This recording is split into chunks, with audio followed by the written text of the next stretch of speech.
Welcome once again to Growth is Personal podcast. I'm so glad to be here again doing this podcast with the one and only Dr. Ritz. Uh, I met Dr. Ritz, through a mutual friend, and we've had a first conversation where we got to know each other, and it's been a good time just getting to know her and what she does. And I said, you know what, we have to get on the podcast to share a story. Moving all the way from is that Zimbabwe? What's Yeah, you're from Zimbabwe, right? I am from Zimbabwe. Zimbabwe, yeah, Zimbabwe to the US, and also thriving, in US as an entrepreneur. So I'm going to do a little bit of introduction to Dr. Reed, and then she will pick up wherever I live, where I stop. Dr. Reed speaks no, excuse me. Dr. Reed speaks enthusiastically. Oh my goodness, Enthusiastically. enthusiastically on a variety of topics, including customer management, leadership development, and team development, all in a way that successfully empowers your employees within their own roles. Dr. Rees has worked at international level in North America and across Africa with small, medium, and large organizations. Not only is she a John Maxwell Certified Teacher, speaker, and coach, but she holds a Ph.D. in business focused on customer centricity, an MBA with a concentration in international business, and an undergraduate degree in marketing. With over 10 years of experience in a variety of fields, Dr. Mary Reeds is the expert and well-seasoned professional that your business needs to step up its game in the leadership, development, team development, and customer management realms. Without further ado, please welcome Dr. Mary Reeds. It's good to have you here on the show. Thank you so much, Emeka, for the invitation and for that wonderful introduction. Thank you so much. You're welcome. You're welcome. Okay, Dr. Reeds, the floor is yours. I like to start my conversation around, because this podcast is solely involved in personal growth, and I believe that at the at the foundation of every success, be it in business, or any spheres of life, personal growth plays a key role. So I want you to take us back to your childhood or when you were a youth to becoming an adult. What were the things, or what are the things we need to know, to get a glimpse of where you are today? What are the things in terms of your growth that has brought you to where you are today that we need to understand for those who are, younger ones, or those who are already in their youth, and they're trying to also become someone who would be admired, such as yourself? Thanks a lot, Emeka, for that great question. And my story starts off back in Zimbabwe. As a little girl, I'm one of seven, and I'm the fifth, somewhere there in the middle. And I remember, Emeka, coming from school and spending my afternoons under a big avocado pear tree at that time, and pretending to be a teacher. Hmm. All the concepts that I had learned in school, Right. I took them to my so-called imaginary class. And my whole point was to motivate this imaginary class to do the best that they can, just like my teachers had done that. Hmm. And then with that in mind, my siblings then nicknamed me the teacher, because my students had names. I had sticks around that I could count 1 up to 10 to add them with subtraction and addition. I was really fixated in that. And I didn't realize what that was. That was really my calling. And then fast forward around my teenage years, when your parents start to send you to the grocery store to get a pint of milk. That's what we called it back then in Zimbabwe. You'd go and get a pint of milk and bring it back, or bread. But I would come back with curiosity, and I would ask my older sister, who was now at university, and I said to her, how come then when I buy milk or some little groceries, I don't really get treated very well? Aren't they not supposed to be treating us well because we're giving them money? I didn't know at that time that I was questioning customer service. And today I focus on those areas. So from that story, what am I saying? I was born in a place or in a family where education was paramount. You had to go to school, you had to develop yourself, minimum resources, but education was fundamental. And then you didn't have to be the smartest student. That was not the case. I was not an A student. I was a C plus student. I was a B student. But my parents cultivated the fact that if I worked hard, if I had a goal, and if I set my mind on it, and if I cultivated whatever I needed to cultivate to meet that goal, then I should be fine. And that has been my philosophy about personal development. What is it that a person wants to achieve? And what is missing within that component that you can develop and study, so to speak? Hmm.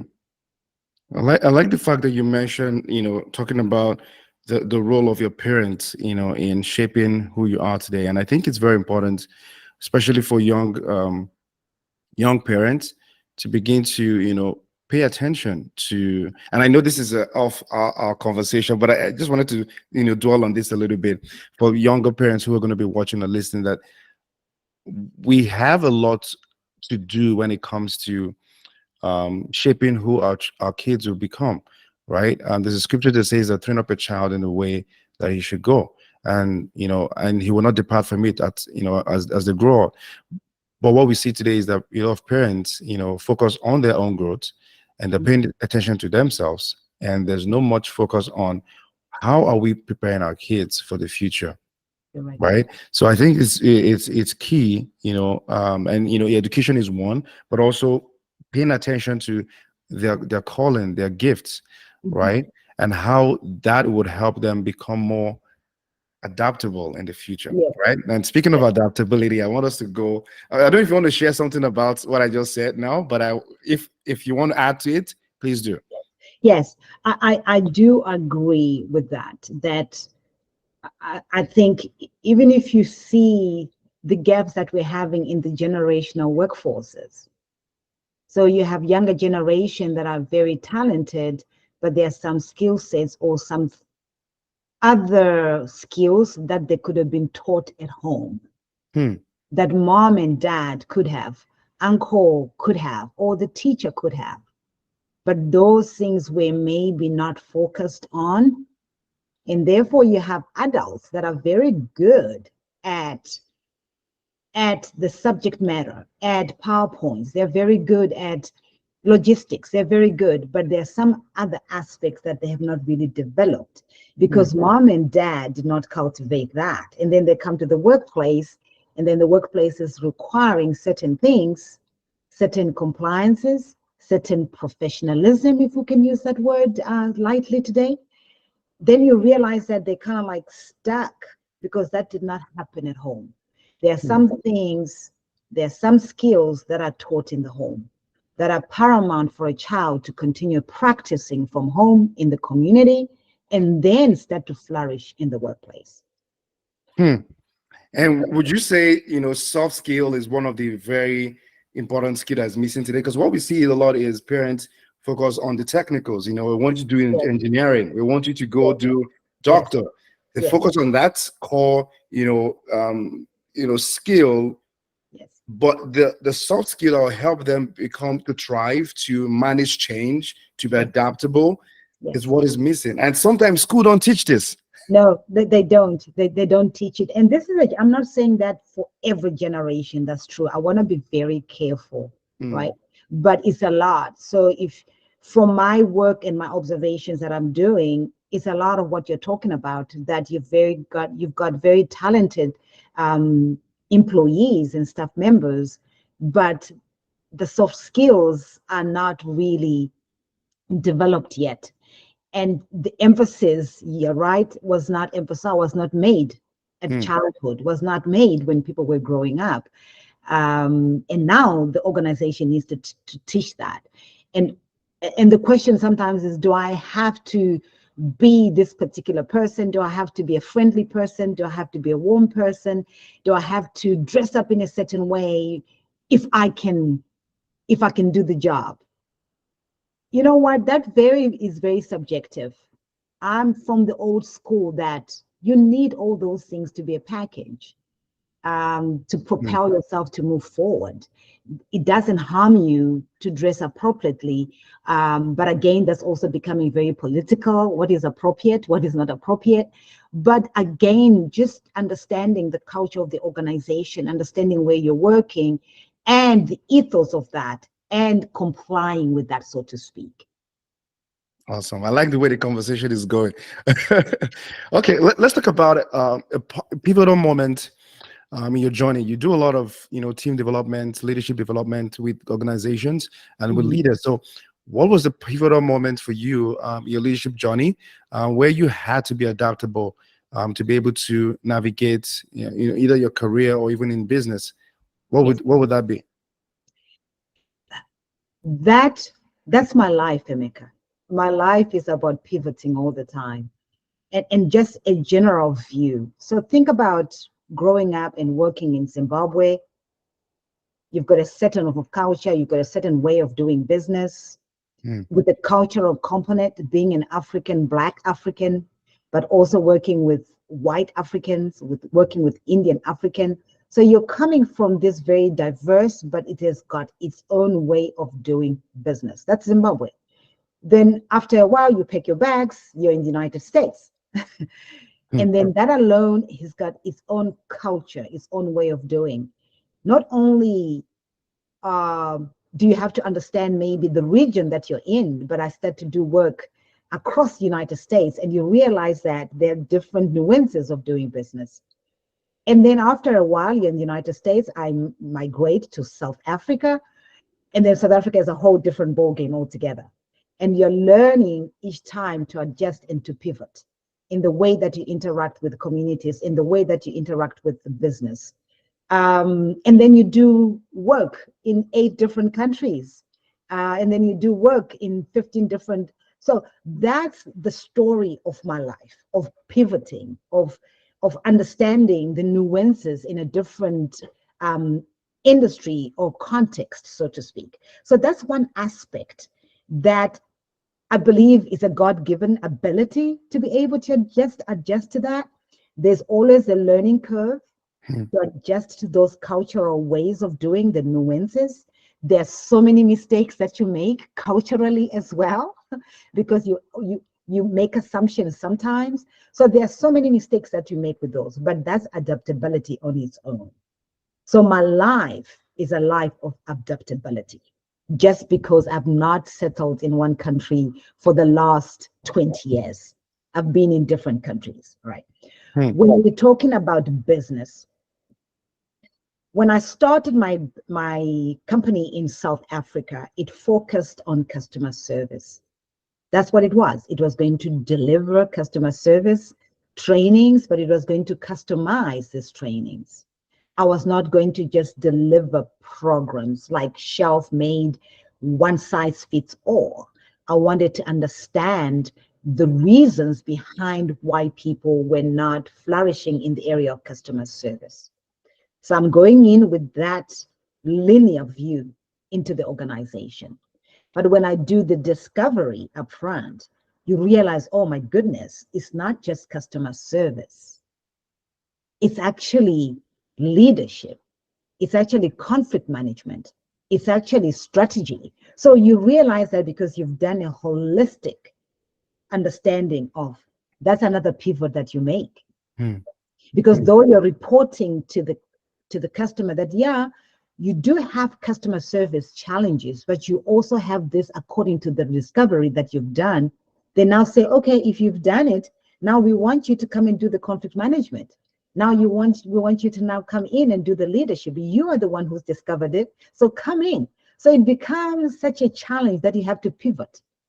So initially, yes, my business had a narrow focus, but I quickly had to take a pivoting stance, so to speak, and understand what leadership was. Understand the team development, what consisted of an effective team, not only at a customer service level, but at an organizational level. Then what happens with leadership? at the end of it, it led me to realize that organizations really solve problems in isolation, Emeka. It's a system. So I pivoted now to talk about customer centricity, and therefore my PhD is around the system.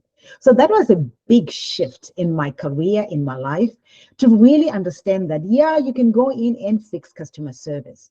But if you're talking just customer service, you got to start to look at the entire system and really look at the end to end and develop the different departments, the different systems, so that they can be aligned to the vision and to the mission of the organization with nothing left behind. So that was the biggest aha moment, a biggest pivoting moment.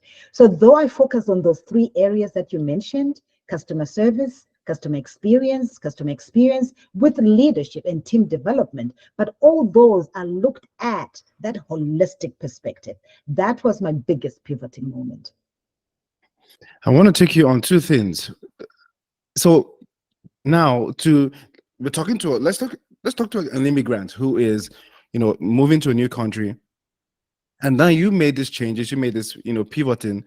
What are the lessons they have to get from what you just shared that they can apply to themselves, in a new country, in a new environment? Because what you did was that you got into this space, okay, this is what I wanted to do, customer service. But when I started interacting with the team, the organization, I started seeing other things that was needed to make, to create a good customer experience. So I want us to apply that to an individual who is coming to a new country. What were the things that the mindset that you had to have to be able to make that kind of change? Yeah. The first thing that I believe a person should consider is, what are you bringing yourself? What is your worth? What is your What is your area of focus? What does it look like? Who are you as Emeka? Who is Mary? What are you bringing into that country? Number one. Okay. So there's value in already what you're bringing, your different perspective. So I want people to recognize that they're also bringing power within that. They're bringing the experience because they've been working in this country. It can be Ghana, it can be Kenya, it can be the Netherlands, it can be China, wherever they're coming from. But what are they bringing? They're bringing product yet, but they're also bringing something to contribute to this new country. So on that, right? Be confident with that. And then at the same time, as you're entering the new space, it's a place to learn. Yes, I am bringing this particular thing and it's packaged so well. But how are the locals doing it? How are these people in this nation doing it? Not only how are they doing it, how are they doing it differently? Right? What are the things, therefore, that I've brought in as my package? Where do I now need to tweak? Okay. So things like even the way that we approach, the way that we do business. I worked in a big city in Africa, I will not name it. It's cutthroat, right? It's, very driven, very competitive. And then you come to some parts of the United States that are very relational. And you're trying now to just cut a deal on the first day, in the first meeting. Oh my goodness, all the walls come up, right? Okay. You still have a good product. You still have good value, but it's how you enter, how you engage the people that is important. So taking a break to understand those different dynamics. How is business done in that space? What is the norm? But also, having said that, Emeka, these things are never simple. Yeah. With your uniqueness, with your worldview that you're bringing in, what is it that you can also start to challenge the same people? And when do you do it? When you've now earned trust with them. You've now built the relationships. You've now said, this is how we do it. This is how we solve it. But can you now lean in with asking people questions? Why do you do it that way? Help me understand. Have you considered doing it this way? So it becomes a negotiation and a dance versus just a telling, right? Because you're a package as well. Hmm. So what am I saying, Emeka? I'm saying that come with what you own your stuff, own your value, bring it on. But at the same time, understand the dynamics, understand how they do business, understand the opportunities where you can start to influence as well. All right. But also allow yourself to be challenged. Your status quo should be challenged as well and learn from that. Hmm. The I like. other thing that I would also add to that, and so sometimes, like it's building those relationships, having the ability, the boldness to go and introduce yourself, and also to make a fool outside of yourself sometimes, because you're going to make the mistakes, and it's okay. As long as you go in with a learning attitude, show me how you do it here, show me how you do it in this market, so that you can start to build this network, and then you can start to influence them too. Wow, that's powerful. So just to recap for those who didn't catch it, but you have to replay this to catch it. But Dr. Mary said, excuse me, the first thing you have to do is understand that you have the value, understand the value you carry, own it, right? Because I feel a lot of times that people come in and it looks like they were dipped into an ocean and they can't do anything, so they almost feel like they're powerless, right? But once you realize that you also have the power, you also have value, it helps you, it boosts your confidence to come in there, but also be a learner, come with attitude of learning, to be able to learn and adapt and know what is going on within that particular environment. Yeah. And also be comfortable to be challenged, because also our ego gets in the way. I've seen a lot of times where our ego, because of where we're coming from, we have this ego that, hey, I know what I'm doing. No, you're in the new territory. They have been here. You have to be able to subject yourself and let go of the ego, so that you can understand, and then now read the room and know when it's time to now to begin to challenge things and make changes. Wow. Awesome. Thank you for sharing that, Dr. Ritz. Thank you. Okay, so let's go to in this fast-paced environment. I shared something in the post today, like it's busy, we're all trying to have growth and stuff like that.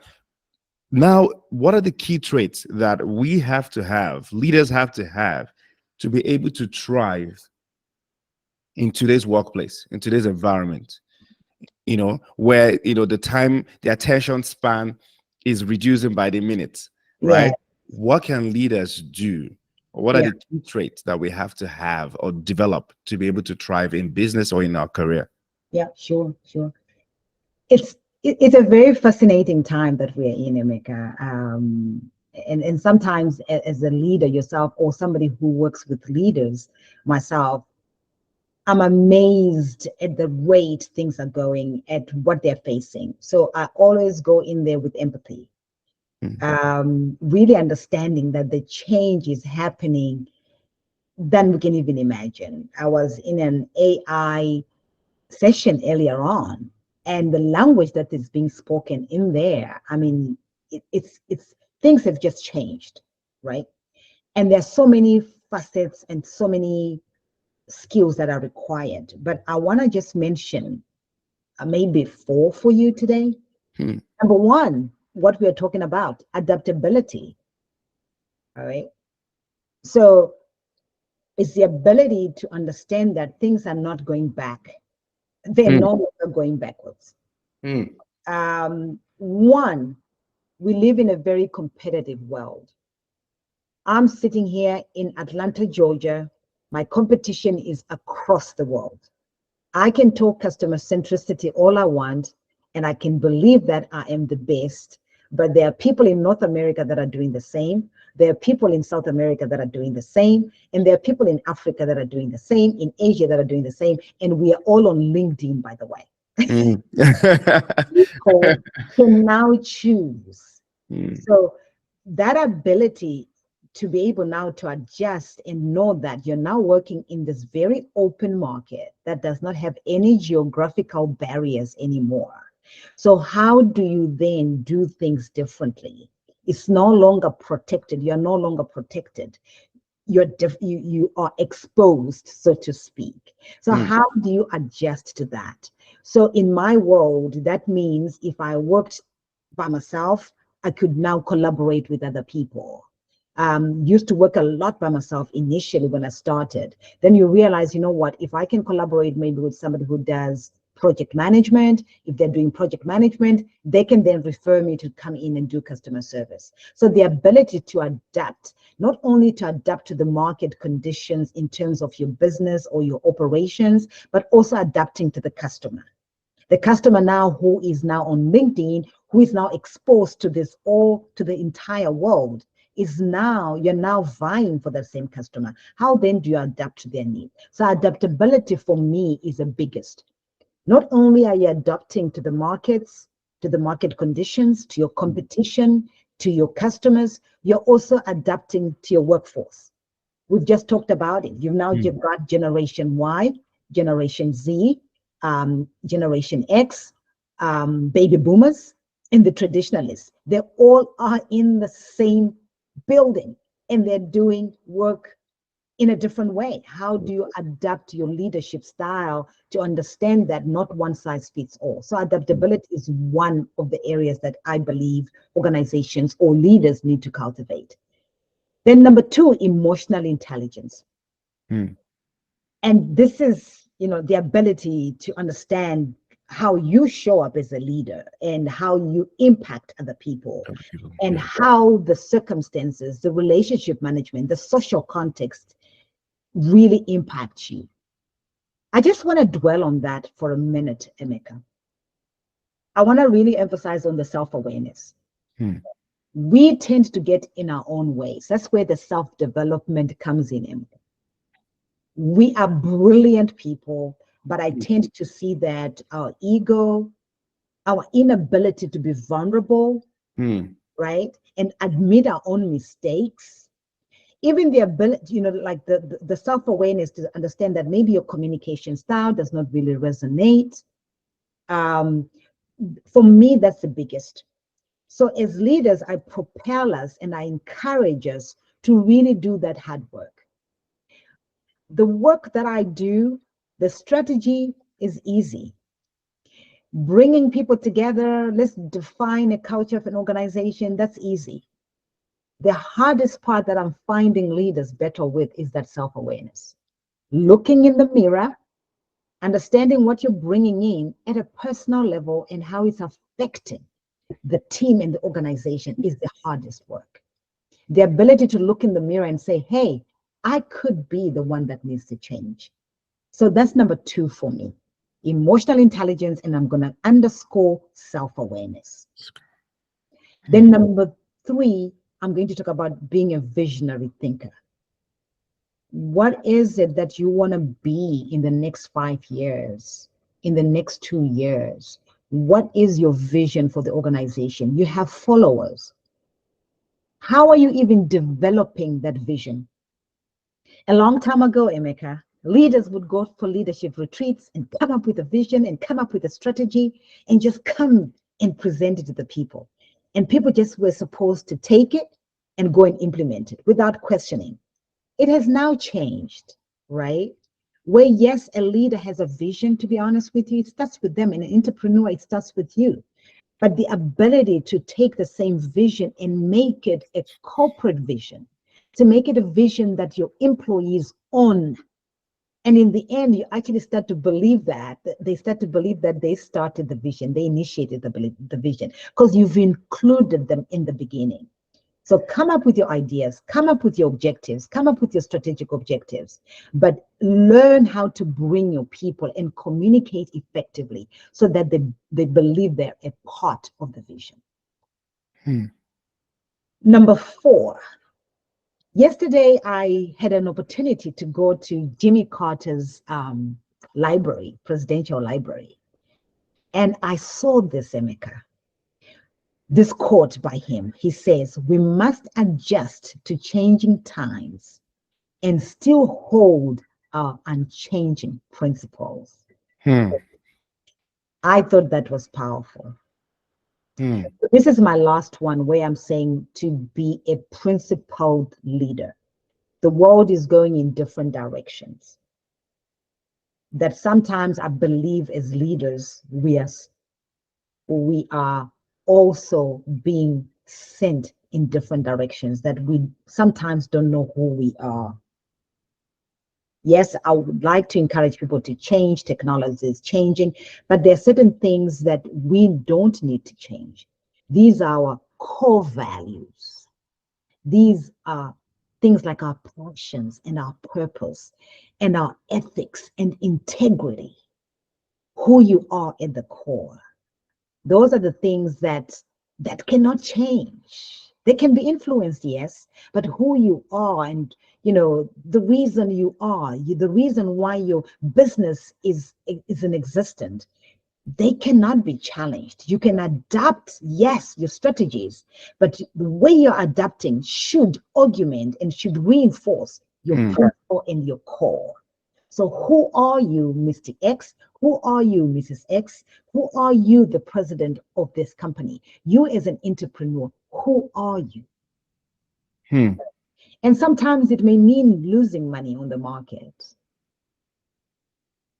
Are you comfortable with that as a leader to do that? Right.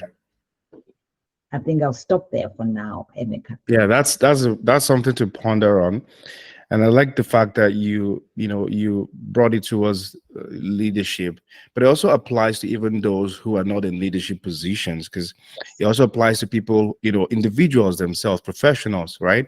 Being able to adapt, Yes. being able to be aware, self-awareness is so important. Yes. Knowing who you are at your core, knowing how you show up, right? Yes. Yeah. And having a vision.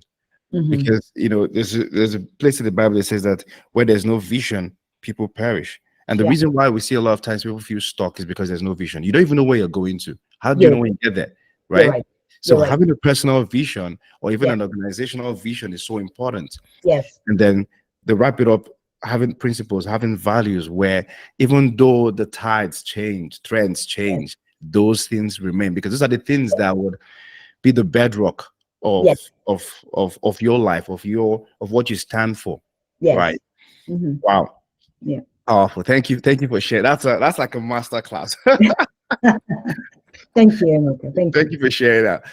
Let's talk about so how do you as a leader stay informed, with the shift and disruptions going on? How do you stay informed? How do you stay continuously learning? What are the things you do? Because the struggle now with a lot of people is, and also struggle with that too sometimes, is finding time to even learn. We're so busy trying to chase the next promotion, trying to chase the next money, but are we really growing? So what are you as a leader doing to how do you stay informed and stay learning?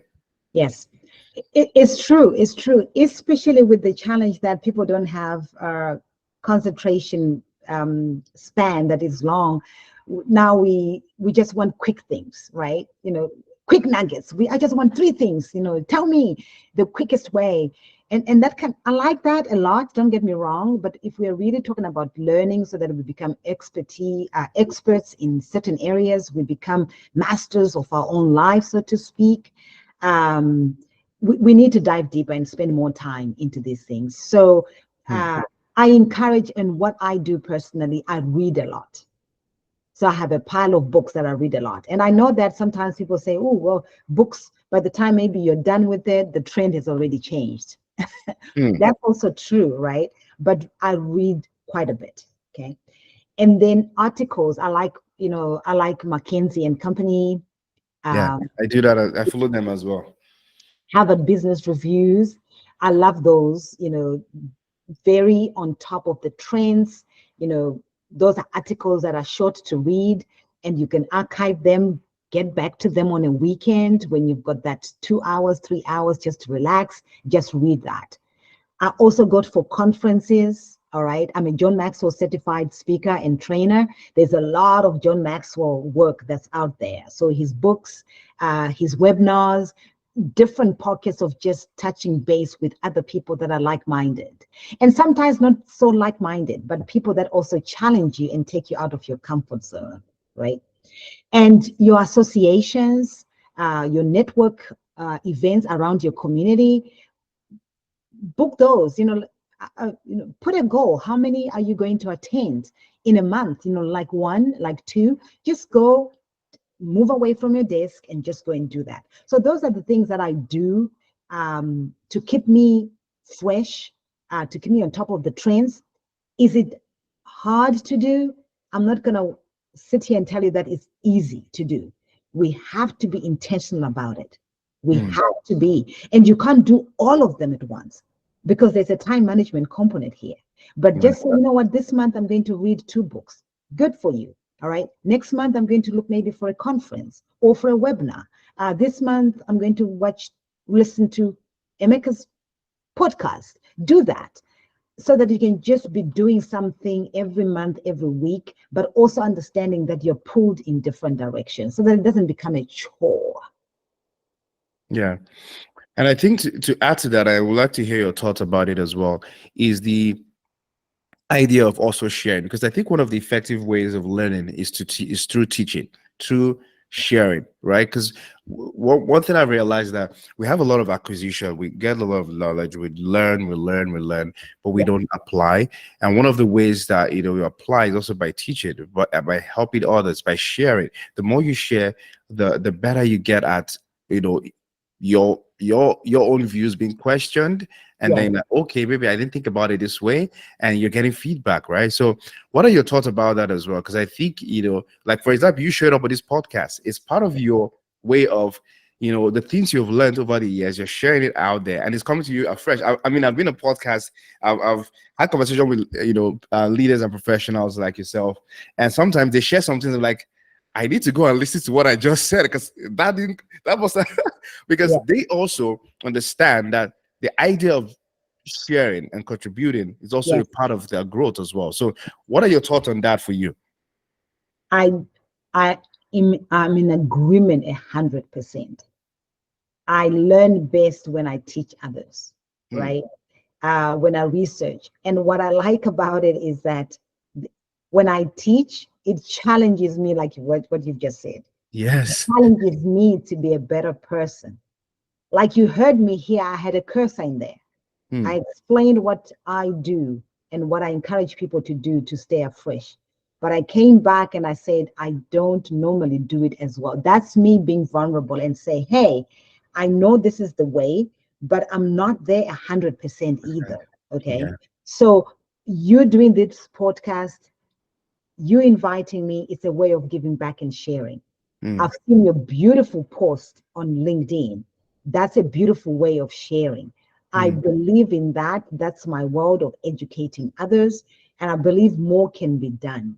More can be done, yes. Tying back to how our conversation started about bringing our children into learning and development culture early enough.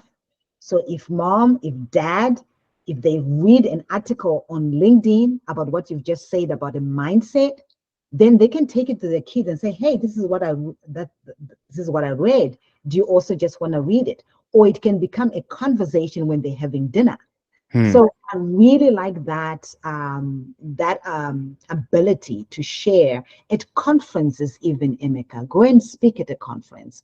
I know that, like sometimes to be a speaker takes, a lot, but you can even go and speak at a church. You can go and speak somewhere, even if it means for free, it doesn't matter, but you're educating other people. So yes, I'm a big fan of that.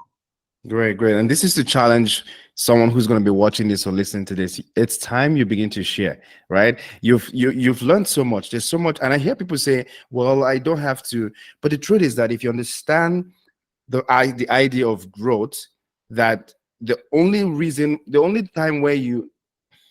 reason why people go to, there's something that says that river that keeps giving always stays fresh. Yes. But when it is stuck and it keeps to itself, it begins to decay and everything around it dies. So the only way you stay fresh is when you begin to give, begin to share. So for someone who's going to be watching this, you need to begin to share, right? Even if no one gives you the platform, create your platform, right? Start your own podcast, start your own LinkedIn Live. Who knows? That could be another avenue for breakthrough. That could be another opportunity for you right there, right? Yes. And it doesn't have to be perfect. Like people say, "Oh, I don't know how to speak." It doesn't have to be. It could just be, just in your local church, right? It could be with your alumni. Just volunteer and say, "I want to share what I've learned over the years. I want to share my knowledge and skill," and you'll be shocked and amazed at how that would transform your life and your business or your career. Yeah. Okay. Thank you for sharing that, Dr. Reeds. Now let's go a little bit. We're wrapping up here. About looking ahead. What can what does the future of leadership look like, and how can aspiring leaders begin to prepare for it? You said you were at an AI conference the other day. I know that a lot was said about the future of how we will deal with, even the world of AI, the world of remote work and stuff. What would you say to aspiring leaders right now to begin to prepare for the future of leadership? Yes. The one thing that I want to caution, though, as I say that, is I would like leaders to liberate themselves from thinking that they'll have they'll grasp what the future holds. I just want us to relax. I don't believe, as much as I feel we can prepare for it, it's surprising us every single day. Right. It is surprising us every single day. So leaders, even individuals, I think we have to be okay with uncertainty, with ambiguity. That's the first thing. And we have to be okay with, yes, we have this today. We understand this is how we are working today. This is how artificial intelligence has affected or impacted our customers today. But we are not so sure how this thing is going to affect us in 12 months. I think we have to start to be okay with that, which is a challenge, because we are so used to, we have to know what's going to happen in 10 years' time. What am I saying, Emeka? I'm saying that we can prepare. We don't have to be complacent, but we also have to leave room for this adaptability, and to be okay that we're going to be making mistakes, and to be okay with, we are going to be experimenting. Whatever we get, and whatever we don't get, we don't get. Right.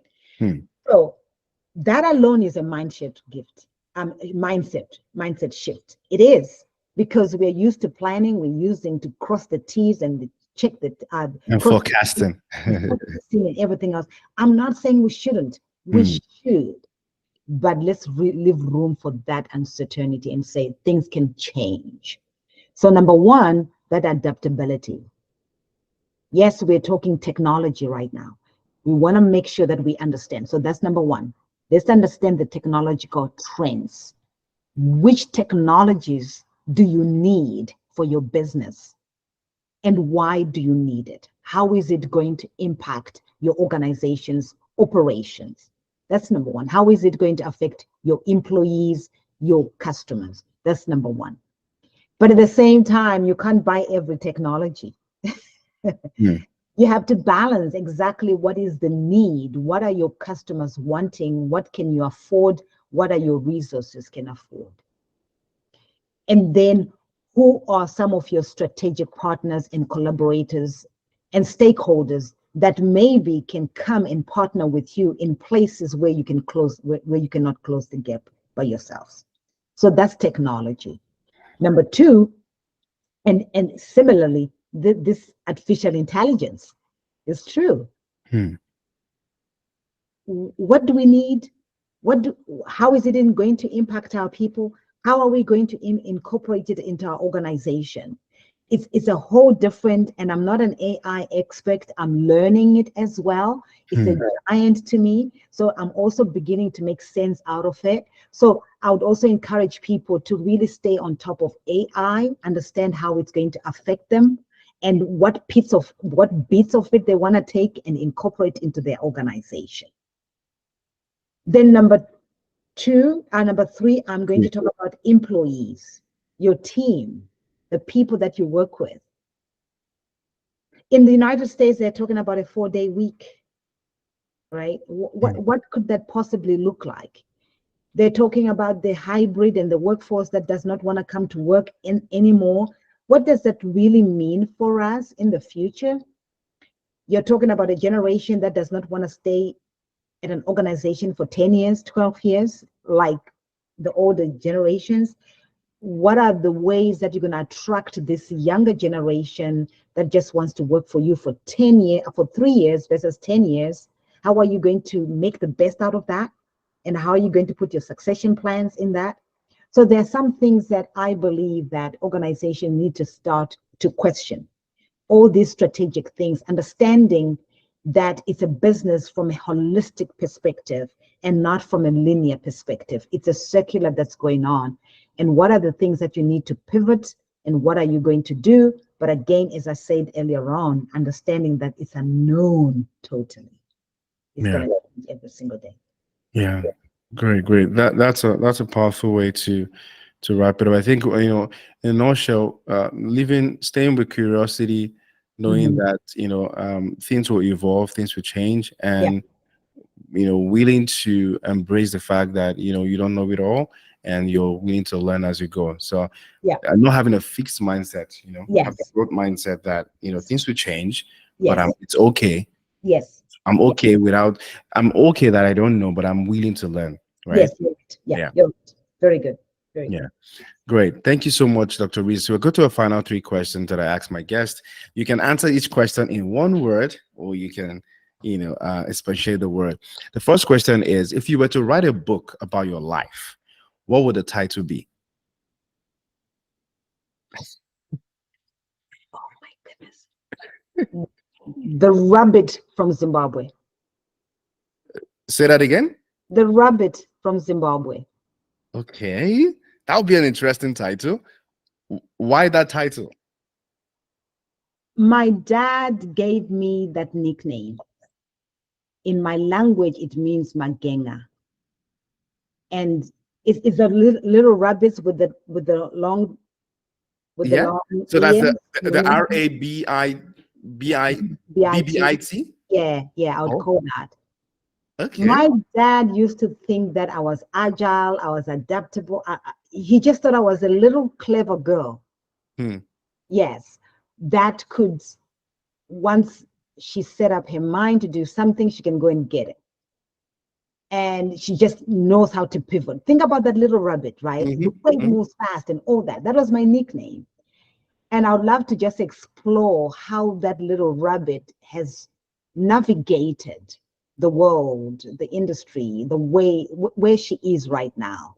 It's just a beautiful analogy when I look at my life. I don't believe that I have reached my maximum. I don't say that I have got everything that I need. I'm a learning student, like we're talking about. But there's some things that have just happened miraculously by the work of God, and being positioned that has made me maneuver like that little rabbit that my dad called me. Wow. The Rabbit from Zimbabwe. That's a good title. So you say the title Rabbit from the Rabbit from Zimbabwe, subtitle navigating change from an African perspective. I don't know. Yeah, you could say that. That would be a bestseller. Yeah. Well, good. Thank you for sharing that. The next question is, what's the best piece of advice you've ever received that has influenced your life and your career? What's the best piece of advice you've received? Nobody owes you anything. Okay. Right. So when people choose to help you, it's not because you're entitled. They're showing you grace. Wow. Nobody owes you anything. Even your parents don't owe you anything. Even anybody. You were born with your own purpose. Yes, you can be given things. Your parents gave you an education, and after that, you're really just supposed to navigate. So when Emeka invites me to be his guest, I should be grateful. I'm the one who owns my trajectory. And then how you find your trajectory and who helps you to find that, it's up to you. it's really up to you. So Wow. in my world, God enables me, right? But I then go to God and I seek Him to Wow. enable me to move. Yeah. So I don't take anything for granted. Wow. You see why I like these three questions? So sometimes you just get some nuggets and some wisdom and just drop like that's powerful. No one owes you anything. Mm. And we should take everything we receive with grace because Yes. yeah, well, that's a powerful one. The final question is if you could go back in time and Mm. give your younger self one piece of advice, what would it be?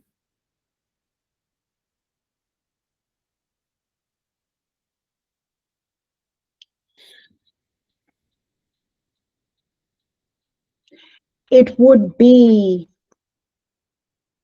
gosh, this would be go into as many things as you can as a young person. If it's sports, try as many as you can till you say, okay, I like this one. If it's Hmm. subjects in school, don't close down. Like with me, I quickly closed down to mathematics. I quickly closed down to accounting and all that. I couldn't stand that, those subjects. But open up yourself to these possibilities. You want to be an engineer, but what if psychology? Have you looked into that before you close yourself to being this one thing? Can you open up your Come land? Can on. you open up your view and Hmm. just see the possibilities? Hmm. Because you're so layered. You're not a singular person. Then if you discover that you've got these layers, how can they show up? How can you exhaust yourself to Hmm. this life? Yeah, but Wow. it starts off from that 13-year-old being curious, being curious. Wow. That's powerful. You know why? Because it's not even just applied to a younger self, like 15 or 20, even Yeah, even in your 30s. yes, yes, Like people say, and then there's this idea that as you grow, you begin to reduce, or you have to now begin to narrow down. I'm yeah, like, come on, that is so old school. yeah, Because if there's nothing that COVID has taught us, that there's no one, you can't just stay in one thing. If yeah. you know that there are gifts that you've had within you, who says you can't start it at 40? Who says you Important. can't start it at 45? Yeah, Right? yeah, Well, who puts a stop, or who says that there's an age limit to what you can do, what you can explore of yeah, yourself, right? So yeah. this advice is so powerful that you've just shared, that we should be willing to try as many things as possible. Mhm. Yeah. Thank Yeah, you so much for thank you. sharing that, Dr. Reed. This was so much impactful, Thank you. so enriching, and I'm glad that we could have this conversation. Thank you so much. um if you were to give a final word, I'd like to give that opportunity because something else could drop again. A final word to listeners, those who are going to be watching this podcast, maybe those who are from Zimbabwe, Africans. What is your last word to them, or final words to wrap up this session? The session is the title of ours of our podcast today, Emeka. Is mastering adaptability. Yeah. That's it. It's the ability to adapt, realize that I'm no longer in Zimbabwe. Yes, I've brought something superior, yes, in the United States or in India, but I'm no longer there. Am I now willing to learn and grow and be stretched and maybe even look stupid for the sake of learning? And then Mm, how do I take what I brought from Africa and marry it with China and marry it with the United States, but mm. without losing your core? Oh, Yeah, yeah. Reminds me of when I was living in Nigeria for Canada. yeah. I think few weeks into settling in, someone sent me a message, say, "Hey, what are you doing now? Like you've lost your fire." Like, Uh, because eh, the idea was that oh, you leaving, you're running away, you will not be able to do anything that you were doing back in Nigeria because that place is controlled, and this mindset. And I'm like, come on. you Yes. know. And look, I'm not where I want to be now. I'm still on Mhm. the journey, Yeah. but I can say that if you embrace the idea that you can do anything, you can be what you want to be, you can start the new project, you can write that book, you can start a podcast, you can start speaking, you can start a business. There's so much that we can do, when we move, or change location, right? So Yes. thank you so much, Dr. Reese, for sharing that. If what's the best place to reach, if our audience are gonna find you? I know we're gonna have all your website and your media, LinkedIn handles and stuff on the show notes. But what is the best way to connect with you? Is it Yeah. LinkedIn or is it Instagram or which one? LinkedIn would be the best LinkedIn. one, and it's Mary Ritz, Ph.D. Mary Ritz, PhD. Yes. Okay, Mary Ritz, PhD. Please go give her a follow. You won't regret it. Thank you so much, Dr. Ritz. It was a pleasure having you on the show. Remember, growth is personal. No one is responsible for your personal growth but you. Until we come your way in the next episode, stay blessed and bye for now. Thank you, Emeka, for having me. You're welcome. Thank you for listening to today's episode. If you love this episode, share it with your friends on Facebook, Instagram, or LinkedIn. If you haven't already done so, hit the subscribe button so you don't miss any of our episode, and give us a rating. This will help our podcast get more visibility to those who don't know about this podcast. Remember, your growth is personal. No one is responsible for your personal growth but you. Stay blessed.